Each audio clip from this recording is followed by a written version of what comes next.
We Can Do It! Programang hatid ay kwentong buhay na puno ng inspirasyon at aral mula sa ating mga kababayan worldwide. We Can Do It! Dito lang sa inyong 702 DZAS, FEBC Radio TV.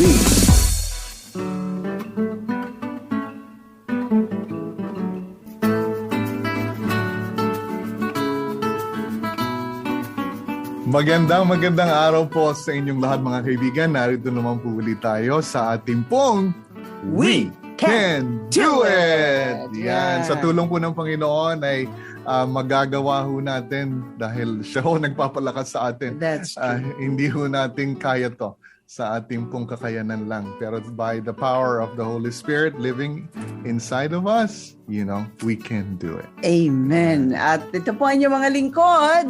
Si Kuya Romay, ay inyong mga lingkwid. Ate Maru Cepeda Javier. At si Jonathan Mortiz. Sabi nga nila mga ating mga kasama dyan sa DZAS. Jonathan. Napunta lang daw ng Amerika, naging Jonathan. Jonathan na. Ikaw si JM. Ako naman si MJ. Wow. Okay. Wow, Michael Jackson. Michael Jordan. Na-miss ko mas. Basta Michael. Oo nga, tama. Michael.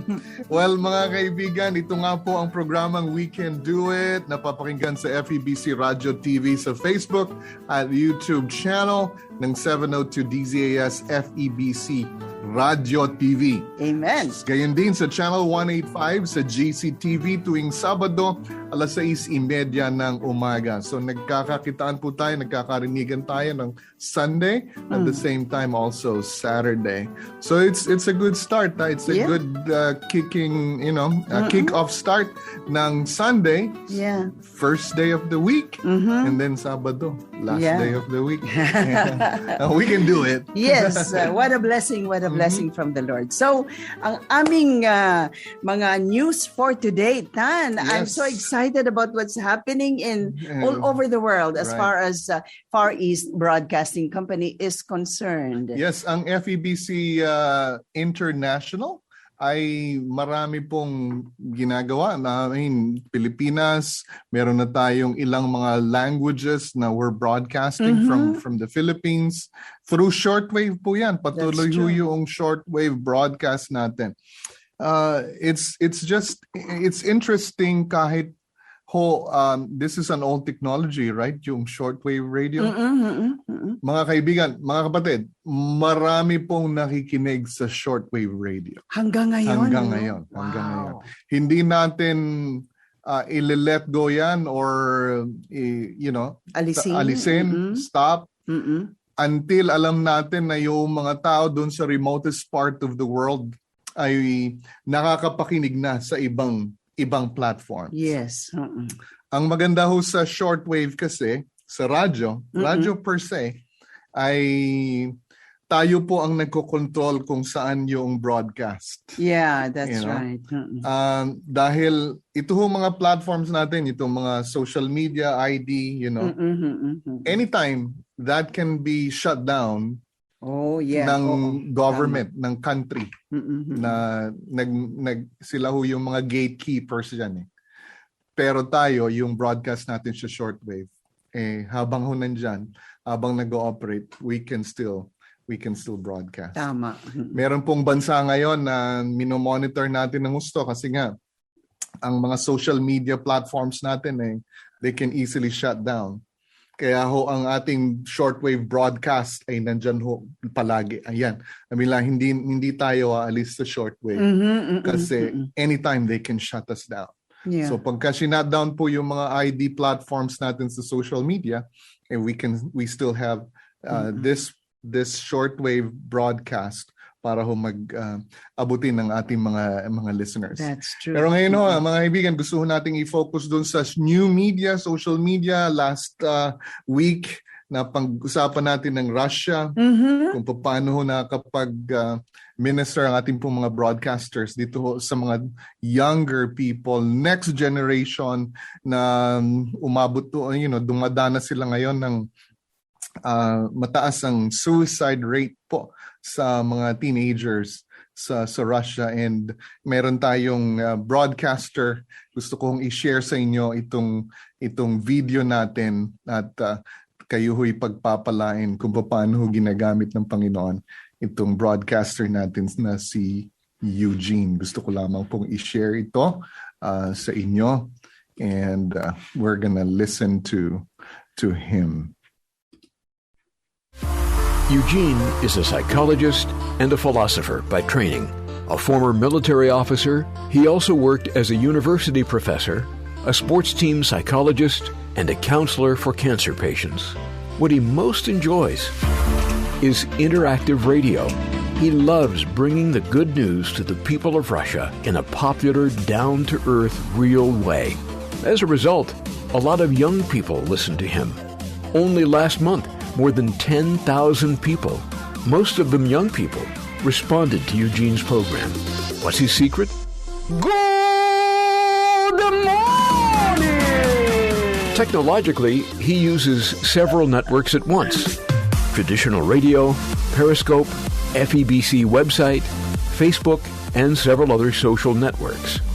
He talks to people at their level, using simple concepts and providing brief, practical advice. Even when Eugene addresses very difficult subjects, he doesn't lose his optimism. Listeners thrive on his encouragement.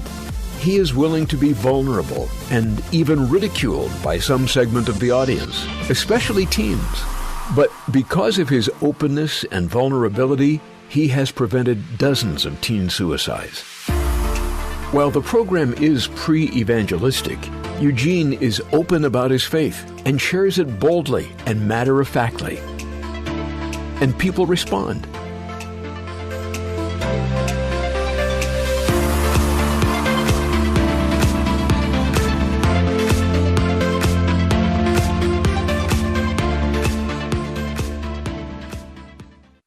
Yan po ang isang broadcast lang natin, video natin for Yes, wow.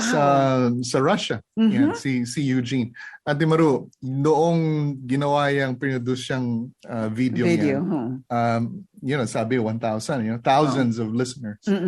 Actually, siguro last month, kasi makita mo yung yung setup niya. Yeah. Kahit nasaan siya, nagbo-broadcast, nasa restaurant, set up siya nung kanyang mga cameras and everything. Nagbo-broadcast na siya doon. Yeah. So meron siyang studio, pupunta rin siya sa ibang mga lugar. Just outside. Pero ito yung isa sa mga naging meaningful or unforgettable sa kanya. Noong dinala siya sa ospital kasi marami siyang ring sakit. While he was in the hospital before his operation, he was still broadcasting. Oh, wow. Yeah. You know how many people? More than 1 million people were listening to him. Yeah. It's gifting ito sa kanya kasi and he's well talented, he's highly skilled. He does counseling, psychologist po siya, counselor siya. However, nagpapagamit ho siya sa Panginoon. And yun yung hamon namin sa bawat isa sa atin. Nabanggit ko noon si Ate Maru ay nandun sa retiring heavenly retirement. Oh, yes. But she still does ministry sa kanya pong kapitbahay. Ako po, nandito pa rin ako sa FEBC. And I'm really enjoying what God is doing sa ministry po ng FEBC dahil nakakaabot tayo ng milyon mga tao para sa ebanghelyo ng Panginoon. Kahit ho saan kayo naroon ngayon, kung naintindihan natin yung kabuuan ng ebanghelyo, ng gospel message. Sinimulan ho ng Diyos yan, kaya ho ipagpatuloy natin. Ngayon, mamaya, may guest tayo. Yung gospel na yan, paano naman yan na ipapasa sa mga sphere of influence niya. Kasi yun naman yung kung saan tayo nilagay ng Panginoon, lagi tayong may platform. May platform doon. Kaya FEBC International, continue to pray for us, mga kaibigan, mga kapatid. Narito po ang gawain ng FEBC. Naabot kayo ngayon sa radyo, sa Facebook. Ito lamang po yan, isang area lamang po yan. Meron pa ho tayong libong o maraming mga platforms sa iba't ibang lingwahe. We can do it, we can do it sa tulong po ng Panginoon. You can do it, we can do it. Really, we can do it too. You can do it, yes, we can do it. Really, we can do it too.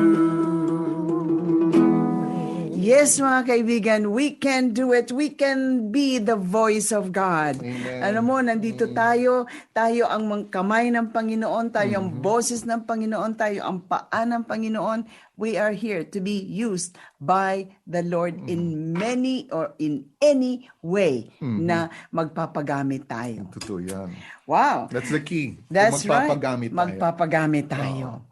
Para sa kapurihan ng ating Panginoon. Ang ating guest ngayon ay it's a very special lady sa atin at ganun din sa ministry ng FEBC because ikukwento niya mamaya ang pagka-avid listener niya ng 702 DZAS at paano siya ginamit ng Panginoon, no? Malayo man siya, ito papakita na talaga maski kung saan ka pwede ka pa rin mag-minister pala.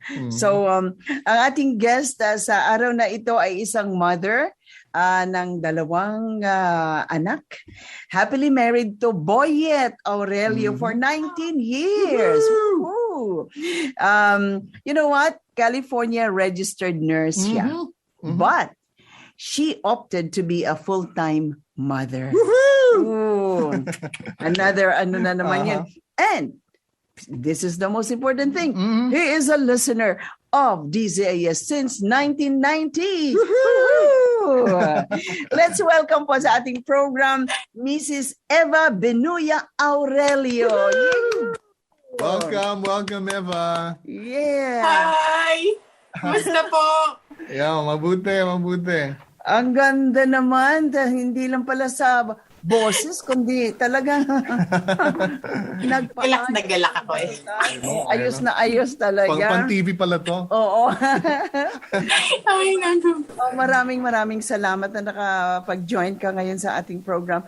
At sa ating conversation, marami kang sinishare about how God is using you, especially itong pandemic times, paano ko ginagamit ng Panginoon. Hindi ka lang isang mother, kundi isa kang evangelist in a way, no? May evangelism gift ka of being a friendly person. Yeah. So Misyonera. I know. So ikwento mo naman sa amin. Bring us back to the days when you were a listener of DZAS in the year mga 90s. Okay, Yeah. Eds, go ahead. Batang-bata pa po ako noon. Nagpapasalamat ako na nabigyan ako ng pagkakataon na mag-guest sa show nyo. Maraming salamat po. At isang malaking tulong sa spiritual life ko ang DZAS. Salamat sa inyong dalawa. Salamat po sa inyo dahil naging inspirasyon ko kayo. At I love singing. So nagagamit po ako sa church din. So paano ka, Eva, paano mo na-discover ang DZAS or FEBC? Yung pastor po namin, isa rin yun, I get connected with my pastor sa Kabanatuan. Nagpapasalamat siya dahil nagpapatuloy ako sa Panginoon together with my family. Yun lang yun. Kahit hindi ako nakakatulong sa kanila, financial. Pero nagpapasalamat siya na nagpapatuloy ako sa Panginoon. At yun nga, ang DZAS ay malaking tulong sa spiritual life ko. Ano mga involvement mo sa simbahan noon, Eva?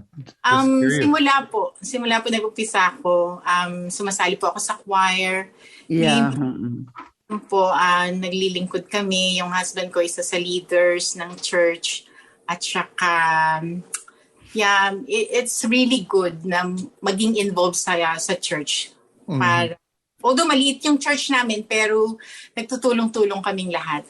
Ito yung church sa Pilipinas? Simula sa Pilipinas and then dito na sa California. So si Boyet, magkakilala na kayo sa Pilipinas pa? Dito po kami nagkakilala. Si Kuya Boyet nagtatago. Anyway. Hello there. Uy, pakita ka naman ko. Ayun.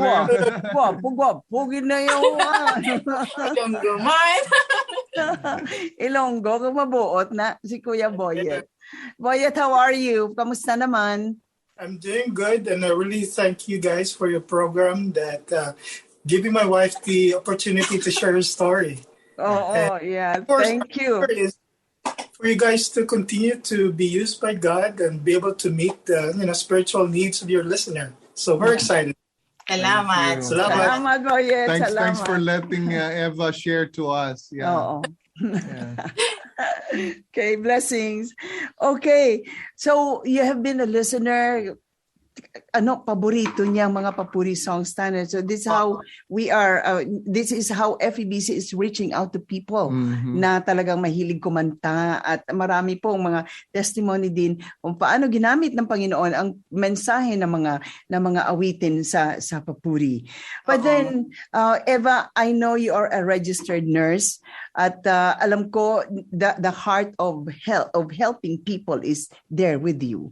Pero itong pandemic time, share us, paano ka ginamit ng Panginoon? You stay at home mother ka, you take care of your 2 kids, but then what kind of ministry ang binigay ng Lord sa iyo? Isang araw na lang, nagkaroon akong pagkakataon na siguro isa na rin na desire ng heart ko is to reach out to people. So especially yung mga elders na nag-iisa sa bahay nila. So dati nagvo-volunteer ako. Pagka nasa school yung mga anak ko, nagvo-volunteer ako, dinadala ko sila sa rehab nila, dinadala ko sila sa doctor's appointment nila. Wow. So yun, isang kagalakan sa puso ko yun. It's my joy to do that. And then, sabi ko, okay, pandemic time. So, gagawin ko na lang is to reach out through Facebook. Kasi Facebook is a blessing if we do use it for God's glory, right? Amen. So, nag-Zoom din kami. And then, sa Facebook Messenger, ngayon text is free. So, I use text to reach out to people. Telepono, yan. Libre na ngayon lahat, basta may wifi ka lang, right? So I take that opportunity to reach out. Ang isa pang maganda is I could reach out internationally. I could talk to, nakakausap ko yung mga kaklase ko sa elementary. Masaya sila na nakakausap nila yung mga kaibigan, kaklase nila sa abroad. So nakakausap ko din ang mga dati kong teachers, mga paborito kong teachers na mababait. Tapos nakakausap ko rin yung aking mga dating employers dito sa ibang states. Napakalaking pagpapala sa buhay ko. Just saying thank you to them kasi naging malaking parte sila ng buhay ko. At saka yung isa pa rin na napakaganda is to minister to them, to share how the Lord has blessed me and then sharing my God's love to them. Amen. Kahit na ang isa pa nga, yung isang dati kong employer, hindi siya Kristiyano, magkaiba kami ng pananampalataya, pero sabi ko sa kanya, mahal ka ng Diyos. Sinabi ko sa kanya na kung papaano siya ngayon, kahit nag-iisa na siya, dahil malalaki na yung mga anak niya, sabi ko, mahal ka ng Diyos. At ngayon nga na pandemic, yun lang yung mas-share mo sa kanila, yung pagmamahal ng Panginoon, and for them to be yung healthy. I-check ko sila kung healthy sila. Yung mga elders sa church, yung mga seniors, nagtatanungan sila, tinawagan ka pala ni Eva. Bakit hindi ako tinawagan ni Eva? Nagsaselos pa siya. So next week naman, tatawagan ko naman siya. So, isang pagpapala sa akin at nakikita ng husband ko na masaya din ako pagka So, yun, isa rin yan. And isa rin na napagpapala sa akin yung cousin ko. the same age kaming dalawa. And then when she has prayer request, tinatawagan niya ako. And then one time she said, oh, I think I was diagnosed with cancer. And she said, sabi niya sa akin, sabi ko sa kanya, ang ultimate na source natin ng kalakasan ngayon ay ang Panginoon. And siya yung healer natin, right? Siya yung gamot. So, sinabi ko sa kanya na pagpapanalangin kita. And then by God's grace, nalaman niya with this opinion that, second opinion that she got, na hindi na pala siya kailangang i-surgery. So, right now, praise God. Next year uli yung check-up niya. Eva, yung mga ganyang mga pamamaraan, your ways, small ways, lalo na ngayong na-isolate ang mga tao. Kanina, nababanggit natin, and also the other Sunday, yung mga listeners sa Russia, especially sa mga younger people, they are looking for authenticity ng mga umaabot sa kanila. Kaya ganyang ministry na ginagawa mo, malaking tulong yan. Yeah. Alam mo, nakita ko people around us might stop us to spread the gospel. Maraming mga restrictions na because of the pandemic. But the thing is, inopen the Lord itong mga Facebook, itong mga messenger. Now we don't have to have to face tao, so still ang ebanghelyo, ang pag-ibig ng Panginoon, it doesn't stop in the church or somewhere else. It goes beyond. It goes beyond. Doon ko nakikita na the power of God, the love of God reaches out to anybody, anywhere in the world. At maganda yung sinabi mo. Baka meron ka pang iba pang mga kwento ng mga highlights nung mga na-minister mo through Facebook or new media. Oo.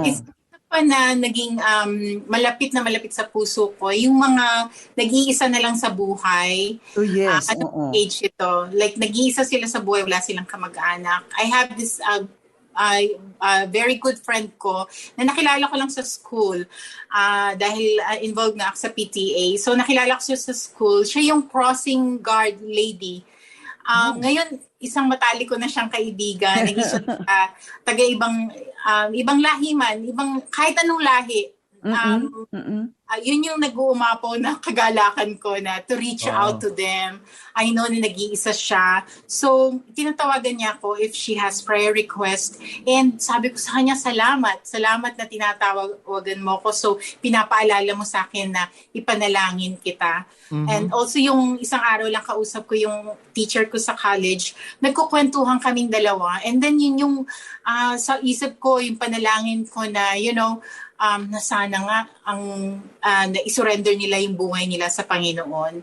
Isa yun na malaking, lagi ko sinasabing kagalakan, it's my joy. Really my joy. Yes, right. It is. To listen to them, kung kailangan nila ng kausap, nandito ako, nasabi ko sa kanila. Ayun, yun ang isa pa. Now, yung sabi mong crossing, yung lady, ano yun? Christian background? Yeah, she goes to a church na dahil nag-iisa nga siya, lagi ko siyang chine-check, kinakausap ko siya, tinetext ko. Yun yung napakalaking benefits ng... Blessing yun, Blessing yun. Kumbaga, anghel ka sa kanya. Oo, pinadala ka ng Diyos. Kasi, America is a very lonely place. Yeah, really. Tapos, individualistic pa tayo, very independent tayo, no? Yeah, sa akin, it takes the love of God to be able to reach out to these people. These are just, she's a guard or she's just a passing by person. But if the Lord mag-minister sa iyo na you have to talk to the person, just go ahead. But have you ever encountered, Eva, yung times na ni-reject ka naman nila? Ay, hindi namin kailangan, Panginoon. Was there ever a time? Or ang maganda ngayon is like texting. If I text them and just say alam mo na may time sila para sa'yo to talk to. Pero pag, Nice. kasi text nga is hindi masyadong, Hindi frontal. Hindi siya. hindi masyadong nagbabother sa kanila yon. Uh-huh. Pero ite-text mo sila if they're available or not. So, ganun lang. Tsaka, yun nga ang lagi kong sinasabi na if there's an opportunity, I take it as a privilege to serve the Lord. Yun ang lagi kong sinasabi. Kasi, napakalaking pagpapala, malaking pagpapala sa biyahe ng Panginoon ang may makausap at manalangin sa kanila, ipaalam sa kanila na ipinapanalangin kita. At sabi ko sa kanila, through text sometimes na, if I forget to pray for you, let me know, remind me to pray for you para ipanalangin. Yeah, isa sa mga weapons natin as a Christian is prayer. Kasi wala pa ako na-encounter so far in my life when I say rejected ka when you tell the person, I'll pray for you. Can I pray for you? I'll be praying for you. Wala pang humindi. No? Parang masaya sila na may somebody is praying for them. Yes. Tsaka sa panahon ngayon na hindi mo nga sila ma-visit, mahirap mag-visit because of the pandemic. So, ang nangyayari is talagang telepono lang, through technology lang para kausapin sila. Kasi, because of the pandemic, because of the nagpipinipro, especially kung seniors or elders sila. Yeah, that's true. No, Eva, I'd like to highlight yung sensitivity mo rin, kasi you text them first. If you're available, you're not in your face, outreach ministry. I mean, there are times na kailangan ganon, pero you're just sensitive. I heard this statement na don't be easily offended by others, because every one of us is in a battlefield. Every one of us is hurting one way or the other. Correct. Every one of us has its own challenges in life. So we love the heart that you have. Yeah. Para i-reach out sila. Just actually ang prayer ang talagang importante na pwedeng gawin ng bawat isa. Amen. Pinaka-importante na pwedeng gawin ng bawat isa. Kaya lang hindi natin nagagawa. I need to pray more, really, for others. A smile that you can give away to a person. You don't know kung paano ginamit ng Lord yung smile and greeting na yun, Kasi dito sa apartment where we're staying, there's a lot of Koreans and they don't know how to speak English. Pero ang batian namin, ganun lang. Ganun din siya. Wala nga akong sinasabi. Oo, ganun. Pero they smile when you do like this. Isang napakagandang conversation, di ba? Kung talagang pinapaalam natin sa kanila. Especially na yung ultimate na kagalakan nila is yung promises. Malaman nila yung pangako ng Panginoon. Malaman nila na ang ultimate source ng ating strength right now is ang salita ng Panginoon. Kung really kung isurrender nila yung buhay nila sa Panginoon, napakalaking pagpapala sa bawat isa, di ba? Amen. Wow. Amen. Well, thank you so much, Eva. Tapos na! Ganun kabilis, di ba? Sabi ko sa'yo, ganyan kabilis. Pero nakita namin, and again, we want to highlight na every one of us can be used by the Lord. Amen. Wherever the Lord has placed us. Yes. Salamat din sa mga panalangin niyo. Alam ko na nakakausap ko kayo paminsan-minsan. So maraming salamat sa panalangin niyo. You can do it. We can do it. We can do it. Yes, we can do it. With Christ who gives us strength, we can do it. Yes, we can do it. With Christ who gives us strength. Amen. Yes, Lord, with thank you. Christ you can do it. We can do all things through Christ who gives us strength. Eva, thank you so much for sharing your life and your testimony and your ministry. And we hope to hear from you again just call me. Any special thing that you would like to share sa atin. Sure, salamat. Ito po ang programang We Can Do It, napapakinggan sa FEBC Radyo at napapanood sa Facebook Live at YouTube channel ng 702 DZAS FEBC Radyo TV, gayon din sa Channel 185 sa GCTV. Kami po yung magpapaalam na. Kami po ang inyong mga lingkod, Jonathan Mortiz. Ate Maru Cepeda Javier nagsasabing, see you again next Sunday. God bless. We can do it. Inyong narinig ang We Can Do It dito lamang sa inyong 702 DZAS FEBC Radyo TV, agapay ng sambayanan.